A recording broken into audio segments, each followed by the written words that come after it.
This presentation is called Journey to the Masonic Archives, and let's begin.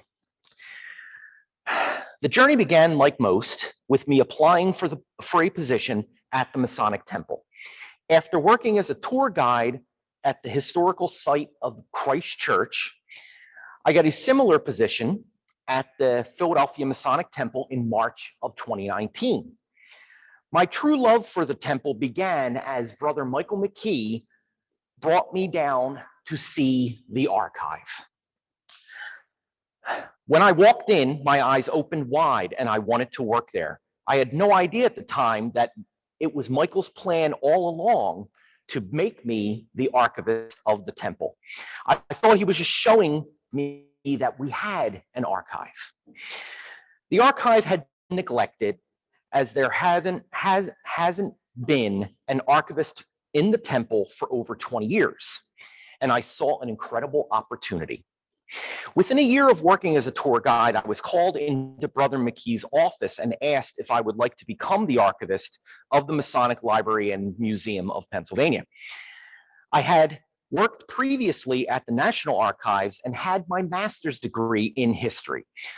So without any question, I accepted the new position and started to train my replacement as a tour guide. On the massive cleanup effort of the archive right after that time. I knew the cleanup was going to be intense and time-consuming. And as you could see from the picture, there was a lot of work to do. All of this is an example of what it looked like when we first got down there. Then the virus hit and the city was shut down. I thought that this was going to be a major problem because I would not have the time to clean this archive with the building being shut down and us not being able to work. But Brother McKee came up with an idea.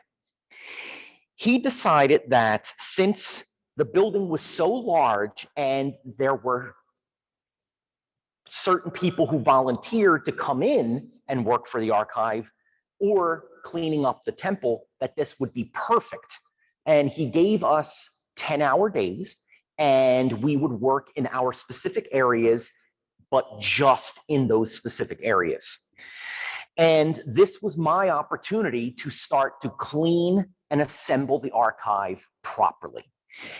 And I also had the man that I was teaching how to be a tour guide to work with me to help make this possible. We started on basic cleanup of the floors and moving things to see what kind of space was available. And we found that there were a lot of storage locations for various items in the collection. The cleanup was a long and arduous process, and we filled many trash bags and got rid of quite a few things that were not usable anymore, such as these pieces that you're seeing here, which were mostly decorative or things that were bought to store somewhere, and since the archive wasn't being used, they were stored down there. As you can see, we had plenty of items that were going up the conveyor belt to be recycled. And we had trash bags in abundance, full with broken pieces of glass, plastics, and other things that were not going to be useful. After cleaning the archive, we had to make sure the shelves were usable and clean themselves before we started to begin placing new boxes on there.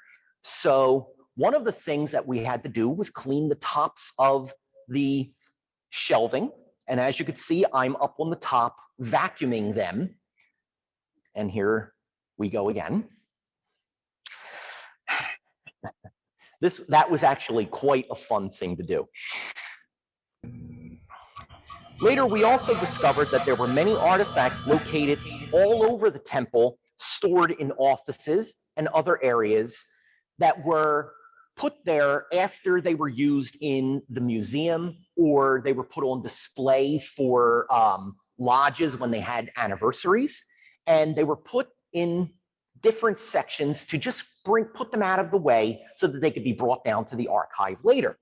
So while discovering these, as you can see, we have plenty of items just laying around in different areas. We brought them down to the archive to be worked on. Now, we would take these items, box them, bring them down the conveyor belt, and they would be taken out individually, wrapped, numbered, and then put away.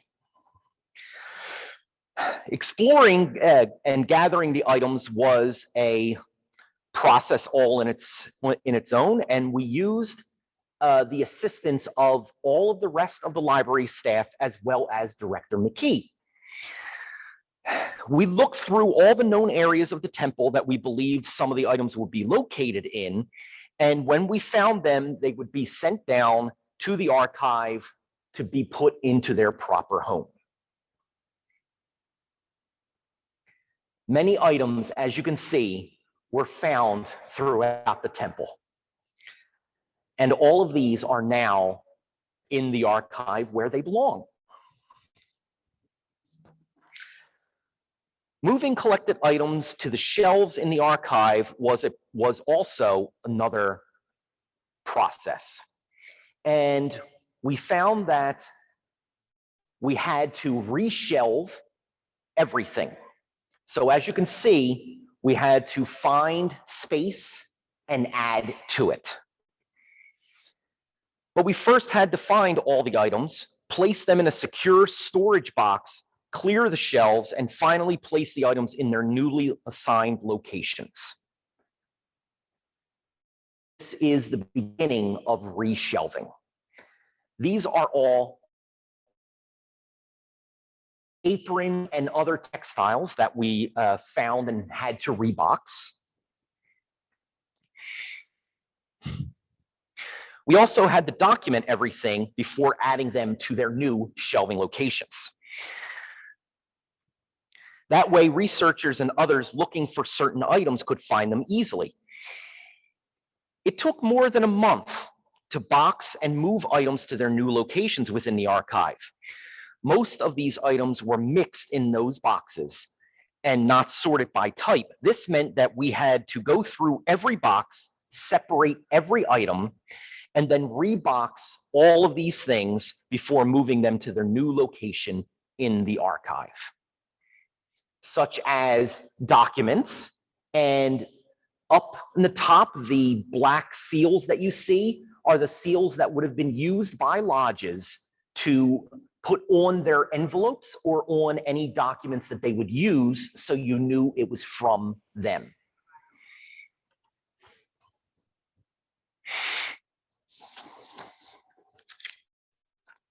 Slowly, all the shelves in the archive were coming together and looking better and more organized. Artifacts were resorted in a matter of months, and from all this hard work and dedication, it started to really look like an archive finally, once again. Now I was to the point where the fun actually began, opening all the boxes and documenting the collection and finding various items such as this. This is the death mask of our past Right Worshipful Grand Treasurer Thomas R. Patton, which there's a painting of right there. So the difference between the two is very striking. Now, this project was very time consuming, and we had to find all these different items and see what was in there, because there was absolutely no rhyme or reason to the way they were packed previously. So we also came upon this Civil War apron that was found on the battlefield, and once it was collected, it was given to the Grand Lodge of Pennsylvania. Another item that we found was this French badge of honor that was given to the companions of Emperor Napoleon I during all the battles that he fought from 1792 all the way to 1813. These badges were given to all the surviving members of the Grand Army after Napoleon was already gone, and the medals were made. These medals were made by Napoleon III to honor the first Napoleon. Now, with all the tables cleared off and the items placed into their shelves, it was time to see what was in these boxes and go through the collection piece by piece and from one side to the other. The first things that I decided to work on were called C boxes, or collection boxes, which contain numerous items from all branches of Freemasonry. One of those items was this time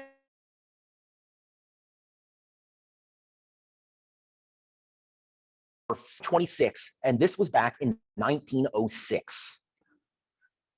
We also had this Masonic goat that was from St. John's Lodge number 115 from back in 1913.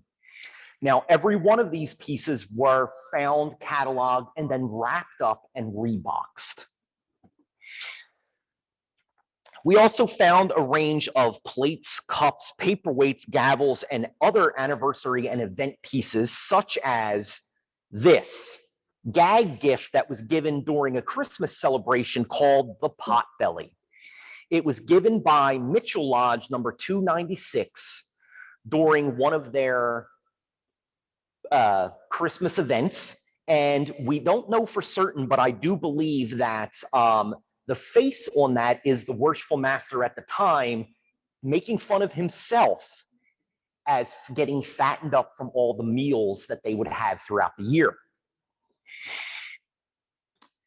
And we would also receive other items from Masons who unfortunately left us throughout their entire Masonic journey, such as this wine chalice that was given to us from Syria Shrine Temple, which the Shriners, and they come from Pittsburgh.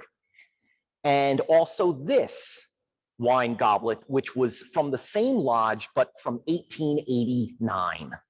Beautiful how it has the shrine symbol in it with the decorated glass.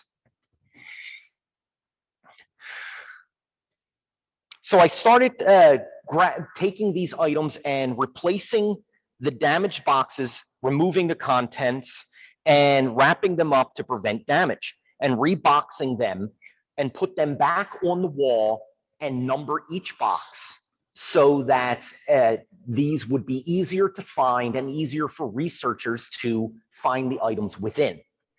Other items are this souvenir shell ashtray from Allegheny Commandery from 1893. And all of these boxes would be put back, and when we were done, there were 255 C boxes with wrapped items from the numerous collections that we discovered over the years. Many items had to be resorted and moved to different locations, such as this jeweled potentate fez from Lulu Shrine Temple, which is in Plymouth Meeting, PA.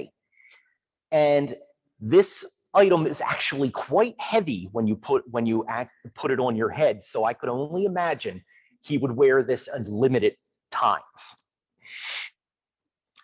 I found also many documents, aprons, jewels in these boxes and had to move them to their new locations in the archive.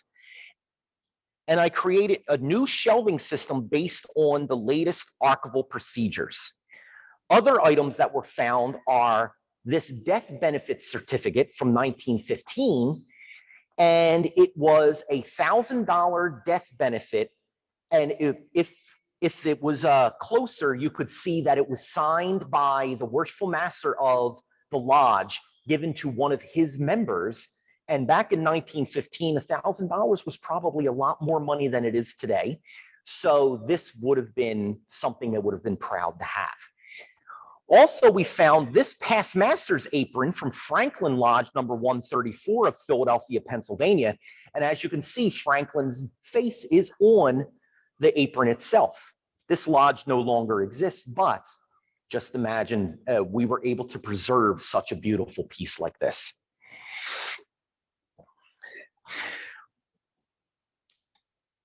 We also found pieces such as this English Royal Arch Chapter jewel that is now in the Grand Master's vault because it is a heavy golden piece with diamonds surrounding it.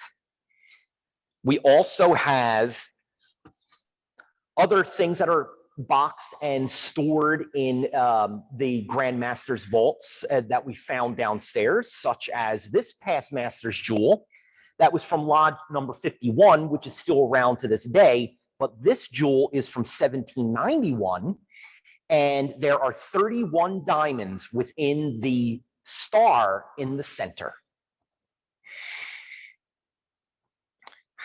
Now, once repackaged and put away, the different shelves had other numerous items of value, such as this silver matchbox that was given by the Grand Lodge of Pennsylvania and owned by John Thompson, who was a past high priest.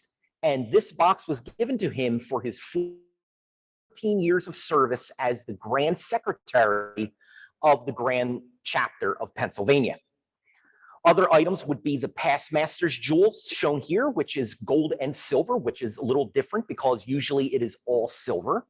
And this is from Perkins Lodge number 402, James S. Barber in 1878. And the last item I will show you from the boxes is very interesting. That would be two members who showed up to the Knights Templar conclave that was held in Los Angeles, California in 1916. And yes, that is real animal fur. Really interesting. Now, this work was not done quickly, and it had to be, every item had to be worked on carefully, and everything had to be thoroughly researched as well as documented so that we could explain each item later when anyone would ask questions about them or see them online and want to know more about each individual item. And as you know, over the years, the earlier items were much more elaborate and they had more free reign to be creative with the pieces that they made. Nowadays, they are not as creative today because it would be more expensive than it was back in the past. Now, all of these items were meant to be used by Masons and other researchers, and future Masons will have the opportunity to examine such items, but they would have to come to us to find what they would look like today. And this is a work in progress. These items are all bagged individually, numbered, and added to the list, as you can see in that book right there. And today we also have, this is the improvement of the C boxes, as you can see. And we have these labeled boxes for medals, badges, and they're all lined and numbered for easy access.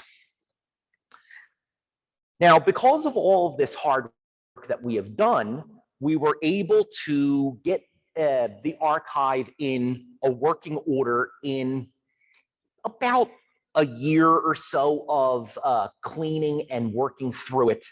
And when any researcher would like to find an item to work on or to go through, or maybe a family member's item, they would use our Sydney system.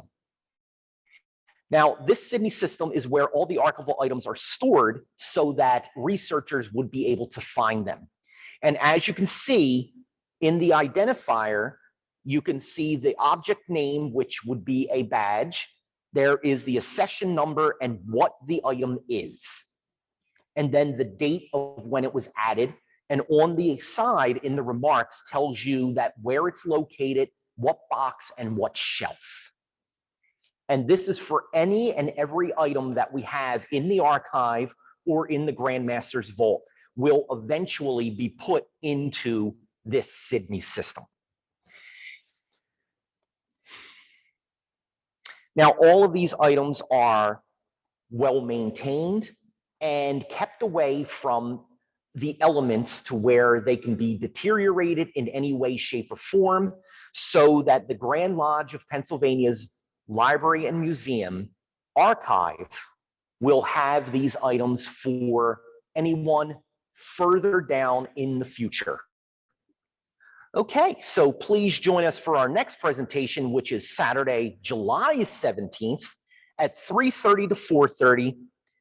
Thank you all very much, and everyone have a great rest of your day and weekend. Thank you.